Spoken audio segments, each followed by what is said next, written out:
اللہ تعالیٰ کا ارشاد گرامی ہے، بتوں کی پلیدی سے بچو اور جھوٹی بات سے اجتناب کرو، صرف ایک اللہ کے ہو کر رہو اور اس کے ساتھ کسی کو شریک نہ ٹھہراؤ۔ حضرت عبد الرحمن ابن ابی بکر رضی اللہ تعالیٰ عنہ اپنے والد سے روایت کرتے ہوئے فرماتے ہیں کہ ایک دفعہ ہم سب نبی اکرم صلی اللہ علیہ وسلم کے پاس بیٹھے تھے کہ آپ صلی اللہ علیہ وسلم نے 3 مرتبہ ارشاد فرمایا، کیا میں آپ کو سب سے بڑے کبیرہ گناہ کے بارے میں نہ بتاؤں؟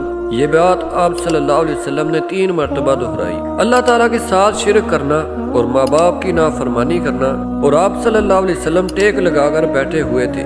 آپ صلی اللہ علیہ وسلم سیدھے ہو کر بیٹھ گئے اور پھر فرمایا، خبردار جھوٹی بات کہنا۔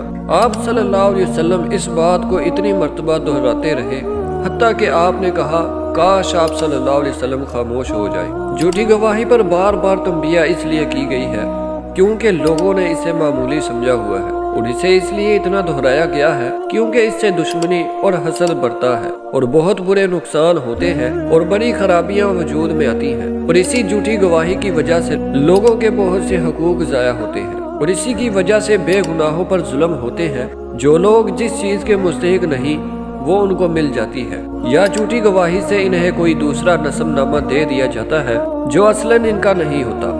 اسی لیے نبی اکرم صلی اللہ علیہ وسلم نے اس جملے کو بار بار دہرایا تھا۔ اس سلسلہ میں تساہل برتنے کی ایک صورت یہ ہے کہ کسی آدمی سے مل کر کہتے ہیں کہ تم میرے لیے گواہی دو اور میں تمہارے لیے گواہی دوں گا، تو اسے جس بات کے لیے گواہی چاہیے وہ کسی حقیقت یا حالات کے بارے میں کچھ نہ جانتے ہوئے بھی گواہی دے دیتا ہے، جیسا کہ کسی زمین کی ملکیت کی گواہی ہو یا گھر کی، یا کسی تنازع میں تزکیہ و بے گناہی کی ہو، جبکہ وہ اس سے کچہری کے دروازے یا دہلیز پر ہی ملا تھا۔